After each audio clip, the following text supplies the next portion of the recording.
My name is Emily Carter. I'm 38 and live in Seattle.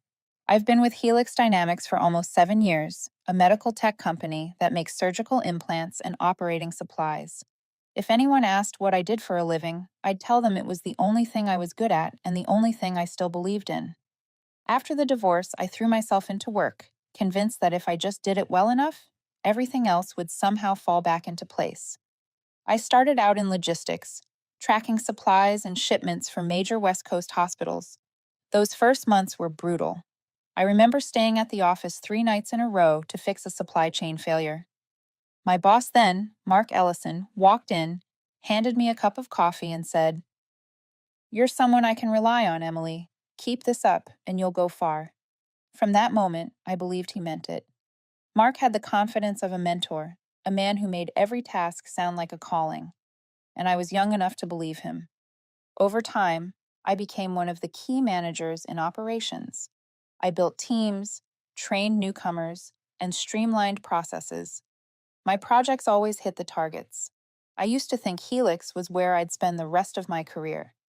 Mark would half joke that I was the backbone of the company, the only person he could call at 3 in the morning if the production line failed. I laughed back then, not knowing how bitter those words would sound years later. Work consumed everything. People said I lived too quietly. They were right. I didn't date, didn't go out. My 14-year-old daughter, Emma, lived with her dad in Portland and came to stay 2 weekends a month. Each time she visited, I tried to shut the laptop, cook something decent, but the phone always rang anyway. She'd just look at me, those calm, knowing eyes. "You're building something good, Mom," I'd tell her. She'd smile and say, "I just hope you're building a life for yourself, too." I nodded, but never answered. 7 years passed fast, and Helix was expanding. Henderson, the regional operations director, was retiring. Mark had hinted more than once that I was the successor. It wasn't wishful thinking. My record spoke for itself. Best performance in the company 3 years straight, internal awards, the trust of every major partner. Mark would say, "Be patient, Emily. When Henderson leaves, the seat is yours." The first week of April, I got an email from HR. Company-wide meeting. Management restructure announcement. I read it over and over, my heart pounding. This was it. I spent the night drafting notes for the speech I hoped to give the next day. It was all about the team, loyalty, and the way we'd built a transparent and reliable system together. I pictured Mark shaking my hand, my coworkers standing to applaud. In my head, it played like a perfect scene. The next morning, I wore the navy suit I'd been saving for something special. I looked at myself in the mirror, fixed my hair, and felt proud. Not arrogant, just a quiet belief that effort would finally be rewarded. I got to the office an hour early, brewed coffee, and arranged my notes. Everyone seemed excited. Lila, my closest friend at work, leaned over and whispered, "My bet's on you today." I smiled, pretending to stay calm, though my heart was racing. At 10 sharp, the meeting began. Every employee filled the main conference room. Mark stood on stage, serious but energized. He started with the usual talk about growth, vision, and innovation. My pulse quickened. Then he paused, smiled, and said the company was entering a new chapter, one that needed fresh faces in leadership. I held my breath. His eyes swept the room, pausing for a moment on me. I clenched my hands under the table. "Let me introduce," Mark said, "our new director of operations, Ryan Hale." The room fell silent. Then polite applause rippled through the crowd. I turned to Lila, who looked as stunned as I felt. A young man with neatly combed hair walked up to the podium. I recognized him, a recent hire from strategic planning, someone I'd only seen in passing. Ryan smiled confidently and shook Mark's hand. I forced my face to stay neutral, nodding with everyone else, even as it felt like the air had been sucked out of my lungs. When the chatter rose again, I stayed seated. Mark went on about youthful vision and blending experience with new energy. He glanced at me, smiling lightly. "Emily will assist Ryan during the transition," he said. "No one knows Helix better than she does." I heard my own voice, quiet and distant. "Understood, Mark." He nodded, as if everything made perfect sense. I don't remember the rest. When it ended, people crowded around Ryan to congratulate him. I did too, shook his hand, and said words I barely recognized as mine. Congratulations. You'll do great. He thanked me, his smile so earnest it almost made me pity him. When the room emptied, I stayed behind. My coffee had gone cold, papers scattered across the table. On the wall, the company's slogan stood out in silver letters: Leadership through Loyalty. I stared at it for a long time, then started to laugh. Not the kind of laugh that lifts the heart, but the kind that comes when you finally realize how long you've been believing the wrong people. I walked out of the conference room while the last round of applause was still echoing in my head. The hallway felt colder than usual. I went straight to my office, closed the door, and sat down as if I'd just run a marathon. On my desk lay the speech I'd spent all night preparing, the page untouched, its corner curled slightly from the steam of my coffee cup. I folded it carefully, like something fragile and precious, and slipped it into a drawer. I knew I'd never read it again. That afternoon, Mark called me to his office. He still wore his usual smile, voice calm and pleasant, as if nothing unusual had happened that morning. Emily, he said, I know today might have surprised you, but this was a strategic decision. Ryan brings a younger vision, and you bring experience. The two of you will complement each other perfectly. I listened to every word, keeping my tone steady. I understand, I said. I just hope this is what's best for the company. Of course, Mark said, tilting his head like a teacher correcting a student. I know you'll be professional. I want you to help Ryan get up to speed as fast as possible. Show him the systems, the partner network, the operational flow. No one knows that side better than you. I nodded. If that's what you want. Mark stood and placed a hand on my shoulder. I've always trusted you, Emily. Don't let emotions interfere with your work. I smiled faintly. Emotions? Don't worry, Mark. I save those for other things. As I left his office, I realized my hands were shaking. Not from anger, but from a hollow, bone-deep emptiness. 7 years. 7 years of believing that loyalty and performance meant something, that I was walking a straight path toward success. Turns out I'd just been holding the door open for someone else. That evening, I stayed late. The office was silent, lit only by the glow of my monitor reflecting off the glass walls. Outside, Seattle disappeared into mist and light rain. I looked at my reflection, faint against the skyline, and wondered, if I walked away tomorrow, would anyone notice? Would any of those people who just applauded remember I was the one keeping the gears turning? A soft knock on the door. Lila stepped in, holding 2 cups of coffee. Thought I'd find you here.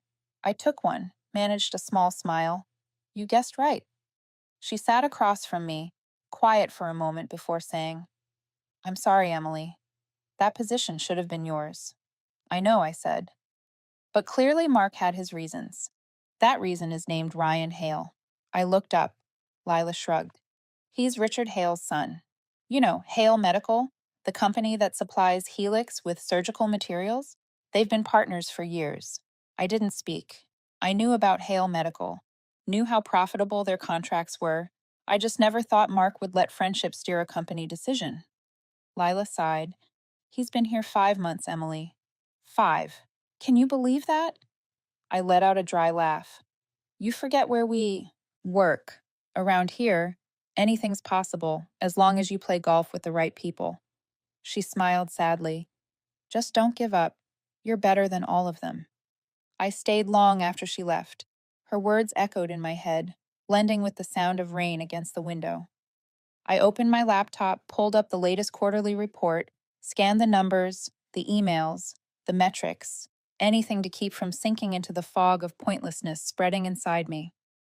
The next morning, I met Ryan for the first time as my new boss. He walked into my office, looking slightly awkward but still wearing that confident smile. Hi, Emily, he said.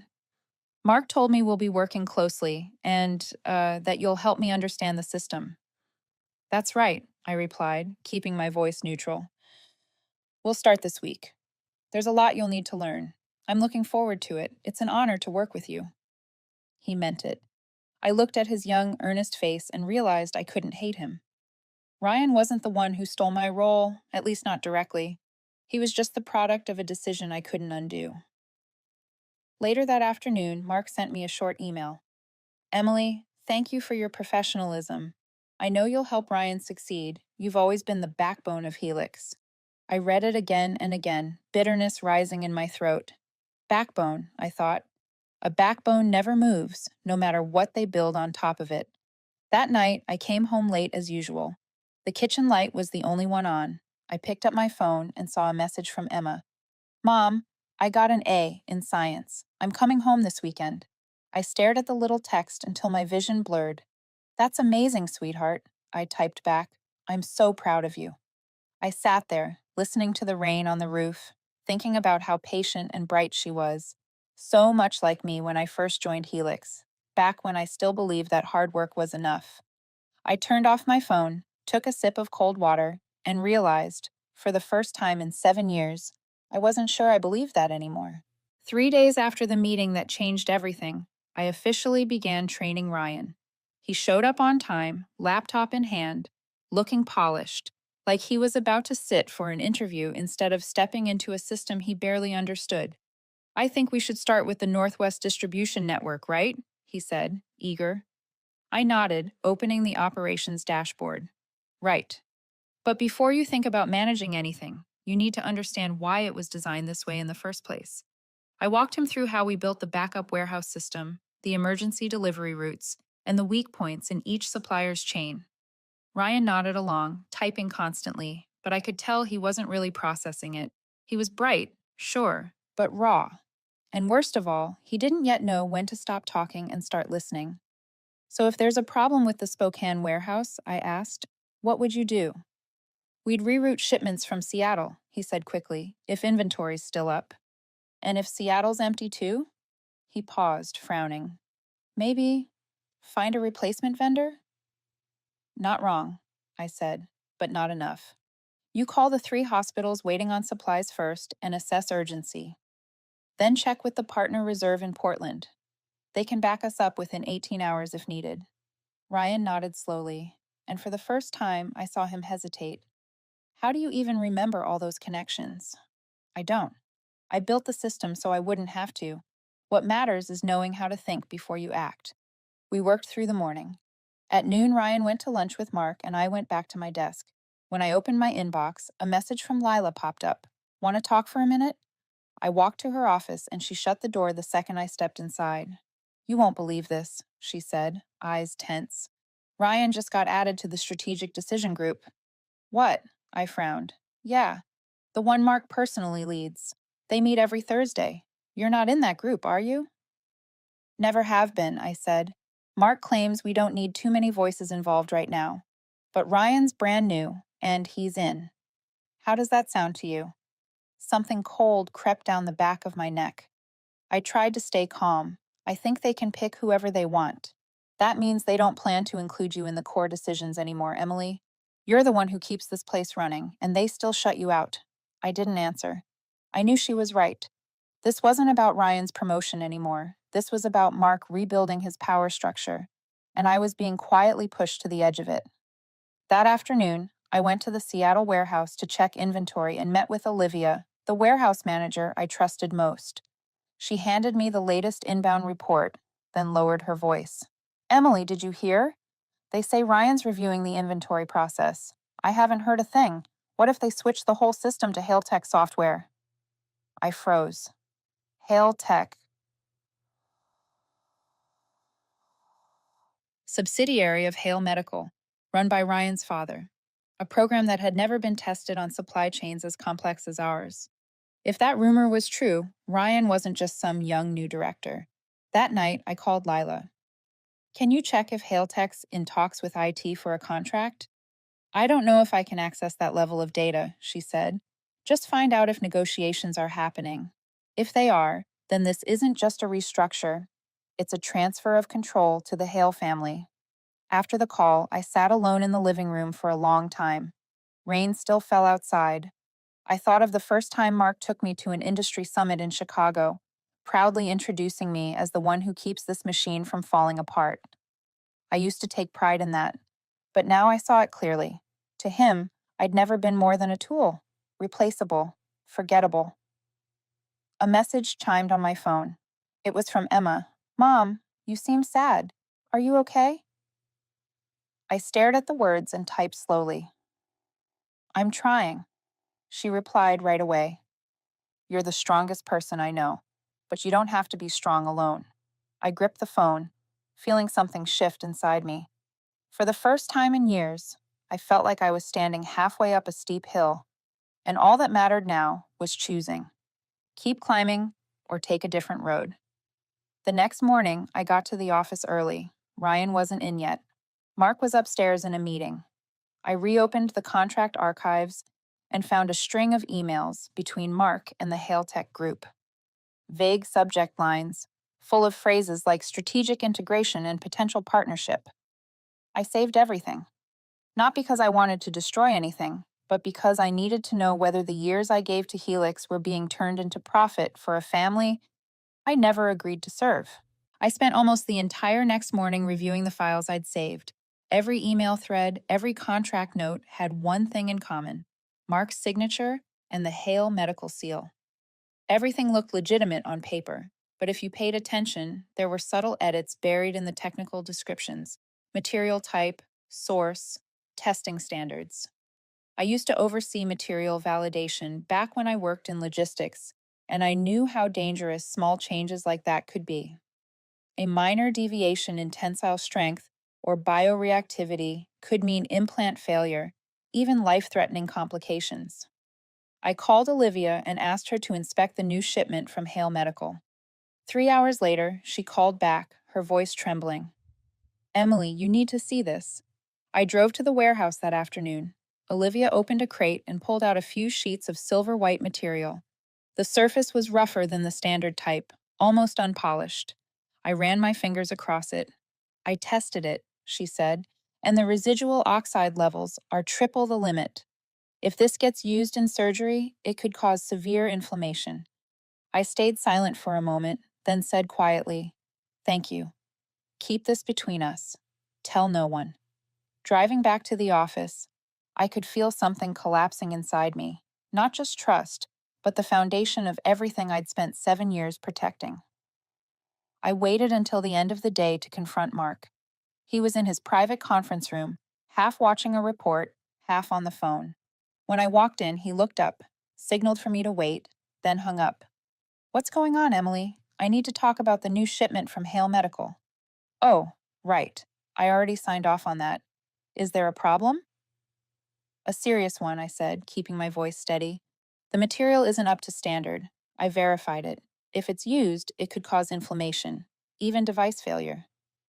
Mark was silent for a few seconds, then smiled faintly. Emily, you know what business we're in. We don't make medicine, we make materials. Nothing's perfect. There's a line between imperfect and dangerous, Mark. I can't sign off on something that might harm patients. He leaned back in his chair, arms crossed. You sound like someone who's never had to handle corporate politics. You think I don't know what's happening? You think I don't care about safety? I think you're trading ethics for profit. The air in the room tightened. Mark studied me for a long moment, then said slowly, Watch your words, Emily. I've been here longer than you, and I know where the line is. Sometimes silence is the smarter choice. Silence isn't smart when people can get hurt. You're crossing a line, he said coldly.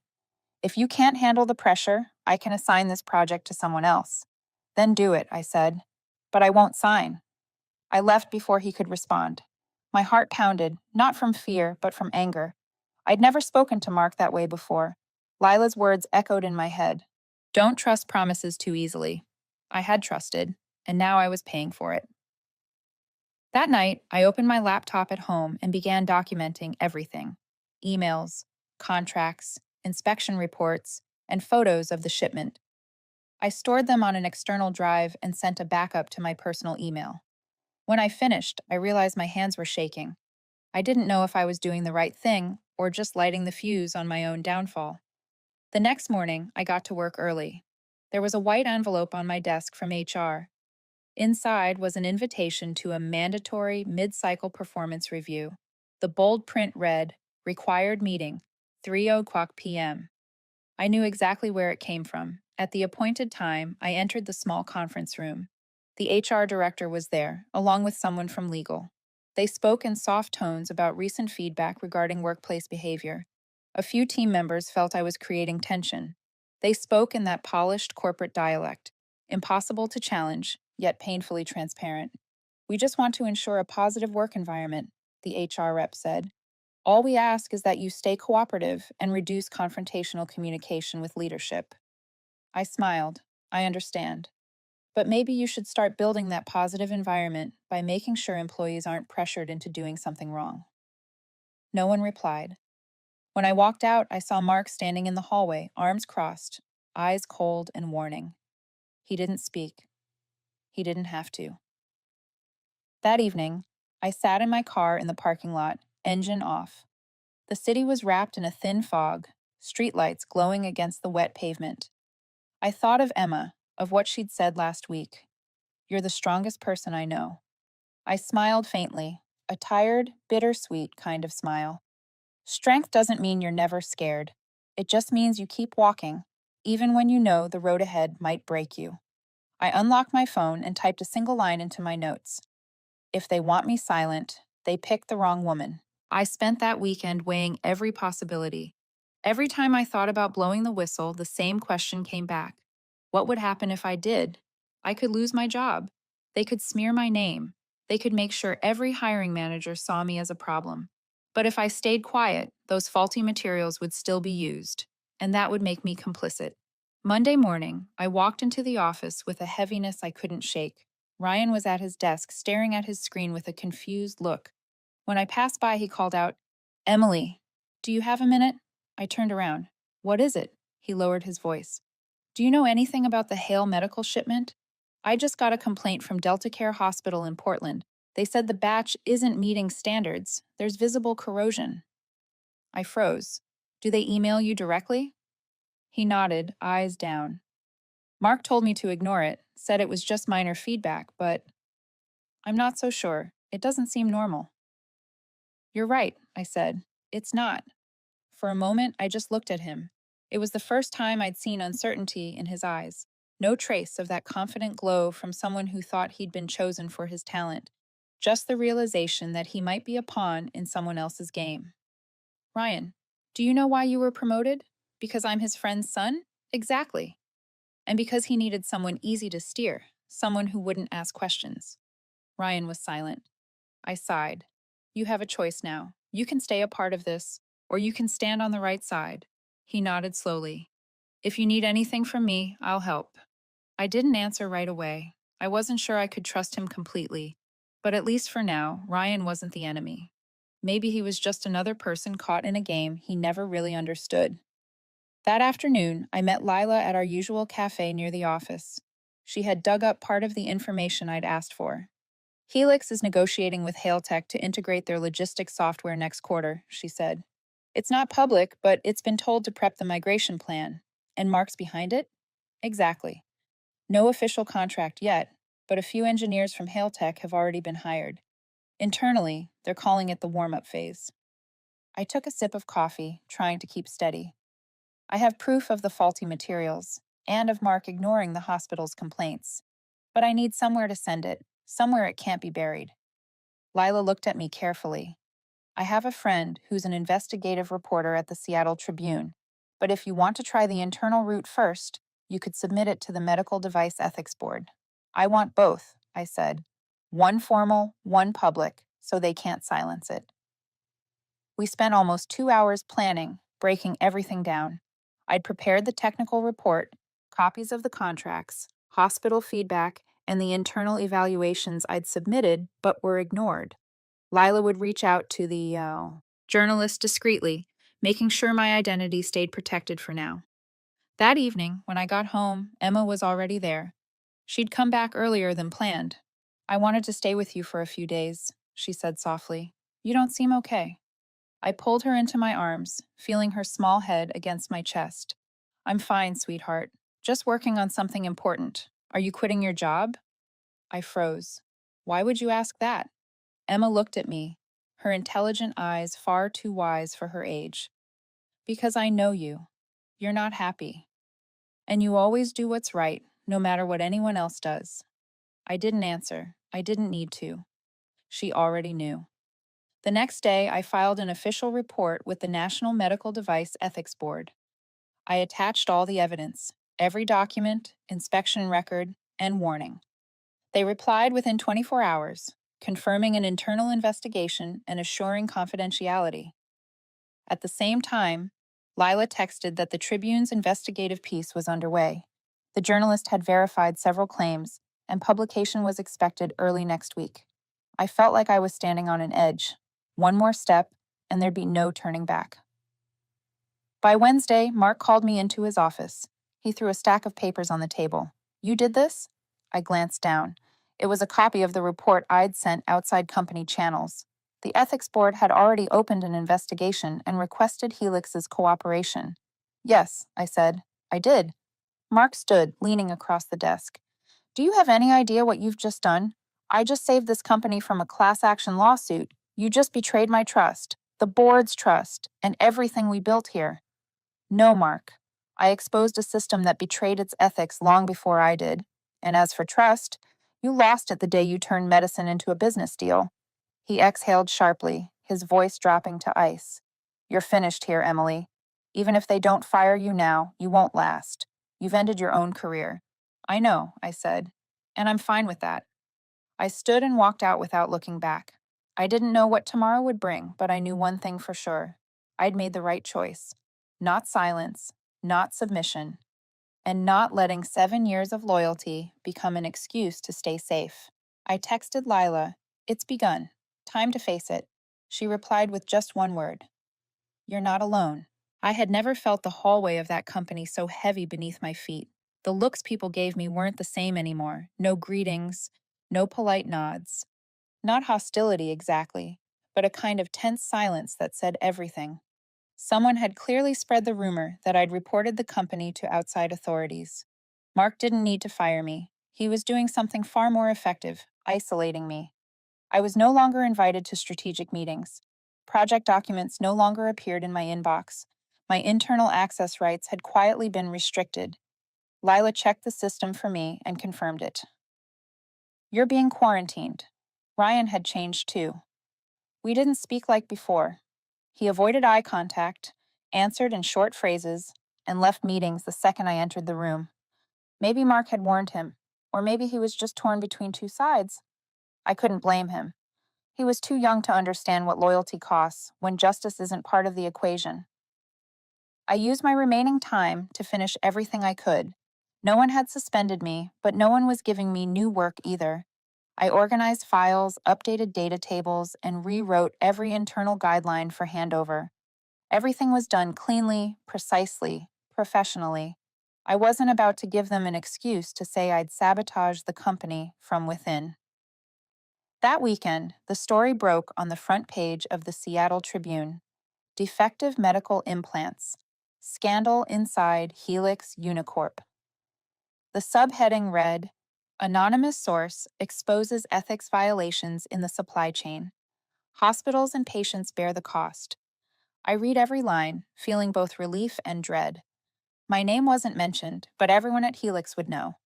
The article detailed everything: substandard materials, ignored hospital complaints, and a push to partner with a company personally connected to the board. Several hospitals, quoted anonymously, confirmed they'd filed complaints weeks ago without response. The report also stated that the Federal Medical Ethics Commission had opened an investigation demanding full cooperation from Helix. The media storm followed instantly. Within 24 hours, Helix became the center of a scandal it couldn't contain. I came into the office on Monday morning in silence. Everyone kept their heads down. No one spoke. But I could feel it. The story was being dissected in every hallway, every break room, every private group chat. Around 10 o'clock, I was called to a high-level meeting. Mark was there, along with 3 board members and the company lawyer. Emily, one of the board members, began. "We understand you were the one who filed the ethics report." I nodded. I did. "And is it true that you may have been the source for the press?" "I won't confirm that," I said calmly. "But I will say this. If no one speaks up, this will keep happening, and eventually, everyone will pay the price." Mark stared at me, as if trying to calculate how much I still had left to reveal. the company lawyer, spoke next. We don't currently have grounds to terminate your employment, but I trust you understand that your continued presence here is no longer compatible. I understand, I said. So I'll be submitting my resignation. But before that, I'll hand over every document and instruction to make sure no one else's work is disrupted. They didn't stop me. No one asked me to reconsider. Because they knew I'd already won, not through manipulation, but through truth. I went back to my desk, opened my email, and began typing my resignation letter. Under reason, I wrote only this: I can no longer continue in an environment where professional ethics are treated as optional in pursuit of personal gain. Thank you for the years that have passed. I hit send at exactly 11:11 a.m. A small detail, but for some reason it felt right, complete. As I packed up my things, Lila came and stood beside me. She didn't speak at first. Then she set a small box of pastries on my desk. For your first dinner as a free woman, she said quietly. I smiled. You're staying? For now. Until I can't look the other way anymore. But what you did will inspire others, Emily. You know that, right? Before I left, I printed one final note and pinned it to the department bulletin board. All updated guides, templates, and workflow files are stored in the shared for Emily transfer directory. Keep doing the right thing. This work used to mean something. I walked out of Helix Unicorp without looking back. I didn't need to. I knew what I was leaving behind. A space, yes, but also a reminder that sometimes standing up isn't about fighting. It's about clearing the way. And sometimes losing a position isn't a loss at all. It's the start of becoming whole again. That day, Seattle's sky was clear for once. No rain. I took a deep breath, and for the first time in months, I felt light, like someone finally free of the weight she'd carried half her life. I spent the next few days doing nothing at all. No emails, no news, no social media. I turned off my work phone, deleted the company apps, and erased every trace of Helix that still lingered in my life. I didn't want to hear another word about that place, not yet. Emma kept my days steady. Every morning, she made coffee for me and did her homework at the dining table. At night, we cooked together, watched movies, and shared small stories about our day. I never told her I'd left my job, but she knew. She didn't need to hear it. She only needed to look. And she understood that her mother had finally let go of something no longer worth holding on to. A week later, Lila sent me a message. You should turn on the news. Mark was on TV last night. I hesitated, then opened my laptop. There he was on the evening broadcast, gray suit, red tie, calm as always. We deeply regret the issue related to product quality, he said evenly. Helix is cooperating fully with the authorities and has suspended all transactions with the involved partner. I smiled faintly. No apology, no admission of fault, just another attempt to hold his chair. But Lila was right. I kept watching. In the special report that followed, the anchor announced that several board members had begun questioning Mark's role in approving the contracts. An emergency meeting was scheduled for the following week. The same segment included a statement from Delta Care Hospital confirming they were considering suing Helix for supplying substandard materials. I sat still for a long time, mind blank. Not because I was happy, but because I realized what I'd done wasn't just about doing the right thing. It had set something larger in motion: accountability. Systems always hide flaws behind a polished surface, but once a crack appears, what's inside will eventually show. The next morning, I got an email from an unfamiliar address.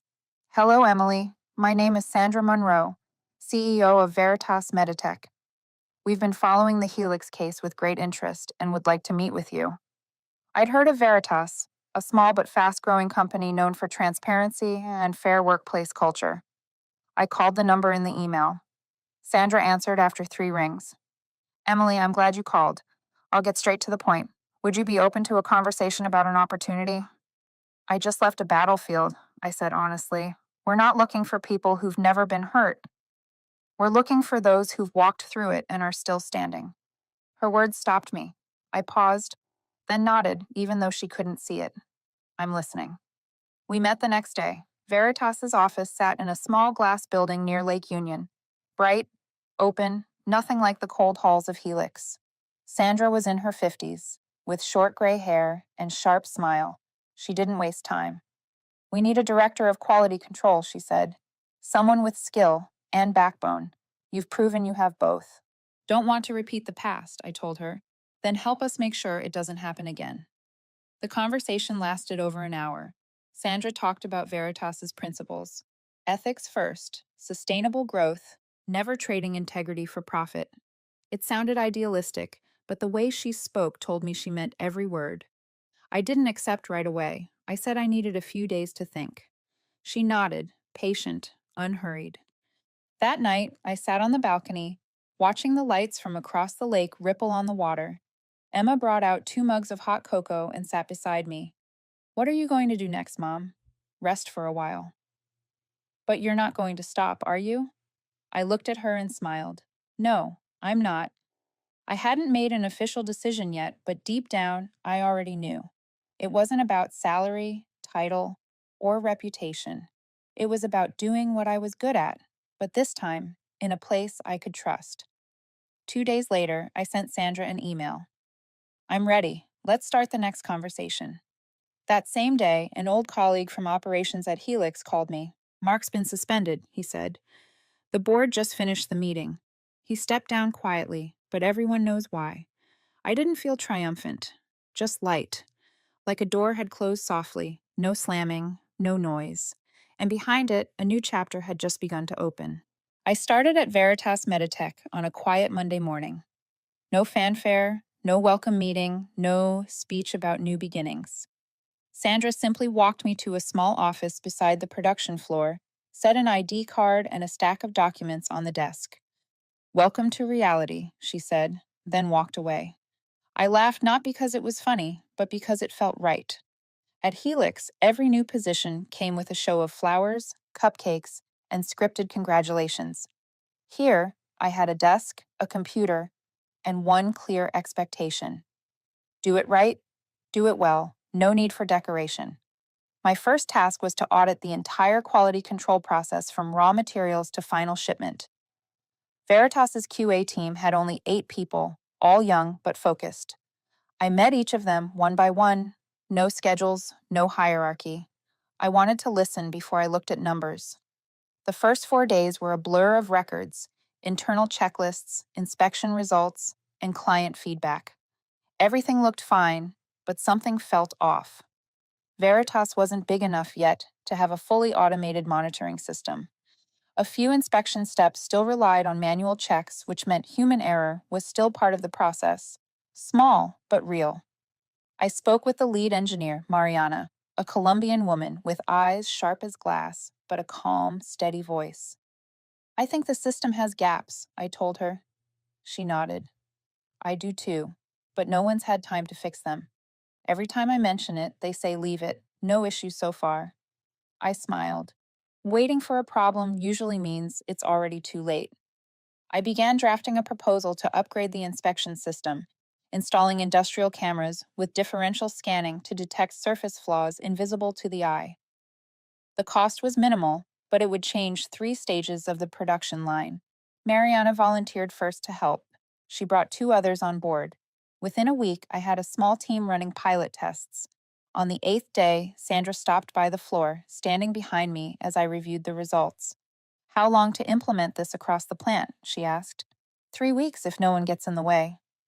You just described why I hired you, she said. Keep going. I knew she wasn't easy to impress, but she trusted me. And in an environment like that, you work at your best because you don't have to spend half your energy fighting doubt. While I was buried in improvements, the aftershocks from Helix kept spreading. A former coworker texted me. Mark officially resigned. Ryan left too. Heard he's job hunting in Texas. I wrote back, I hope he finds the right place. Not long after, the Seattle Tribune released a follow-up. Helix Unicorp restructures after scandal. Who stayed, who left? The article listed a wave of senior resignations and dismissals. Several major hospitals announced they were switching suppliers. One of them was Veritas. Mariana dropped the newspaper on my desk. You just took your old company's client, she said with a smile. Not mine, I replied. A client who values integrity. A few. Days later, I got a call from a name I hadn't expected. Ryan. Emily, I'm sorry for calling out of the blue, he said. It's fine. How are you holding up? Trying, he said. I just left Helix. After everything, I realized you were right. It just took me a while to see it.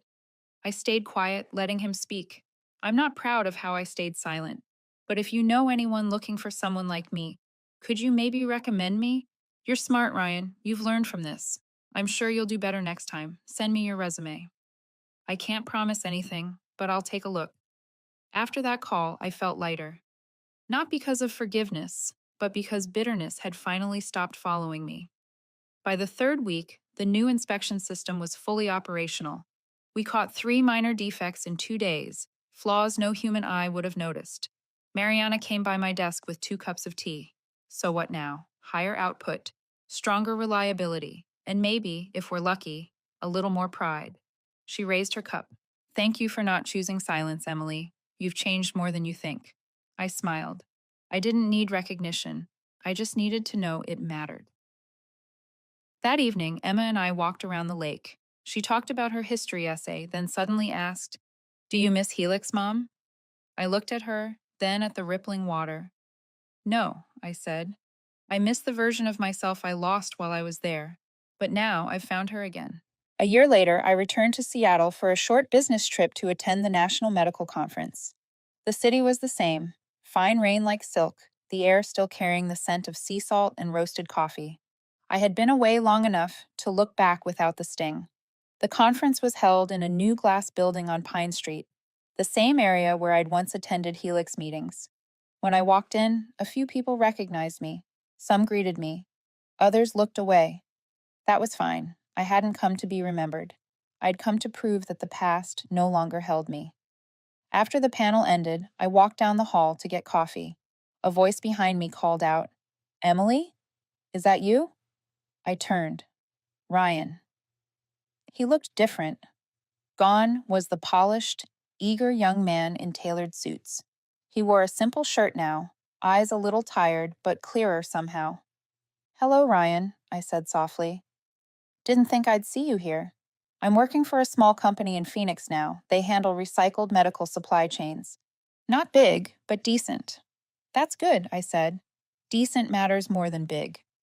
He smiled faintly. I owe you thanks. You might not believe it, but after Helix fell apart, I started really studying supply chains, business ethics. I realized the scariest thing isn't losing a job, it's losing yourself. I looked at him for a long moment. Ryan, nobody starts out knowing everything. What matters is knowing when to stop and start learning again. He nodded. I remember the day you left. I thought you'd lost. But now I get it. You just left before the rot reached you. I smiled. Sometimes leaving early is the only way not to become someone else. We talked for a few minutes more. Before we parted, Ryan said, Helix filed for bankruptcy 3 months ago. Mark was sued and lost. He lost everything. I heard he's in Arizona now, teaching freelance business consulting. I didn't feel satisfaction, just release. You know, I said, justice doesn't always come from courtrooms. Sometimes it's just people living with the choices they made. Ryan said nothing, then bowed his head before walking away. I left the conference and followed the same old street that led to the cafe by Lake Union, the one where I'd written my resignation letter years ago. The place hadn't changed. Dark wooden tables, fogged up glass. I ordered a cappuccino and sat by the window, watching the lake ripple under the gray light. My phone buzzed. A message from Grace Lynn, the journalist who had helped me expose it all. Emily, the health department just released their final report. Thanks to your documents, over 1,200 defective devices have been recalled nationwide. You saved thousands of lives. I read the words on the screen. For a moment, all the city noise faded. I didn't smile. I didn't cry. I just felt peace, a quiet, deep kind of peace, like watching the last storm dissolve at sea. I typed back. I only did what anyone should have done. Outside, the rain began to fall. Again, slow, soft, like the earth breathing. I watched the drops slide down the glass. and thought of Emma, of those who had stood by me, and of those who hadn't. Somehow, everything was finally where it belonged. When I stood to leave, I paused at the door and looked back one last time. A small corner of my heart whispered, "There's no such thing as a perfect ending. Only people brave enough to stay honest in the chaos."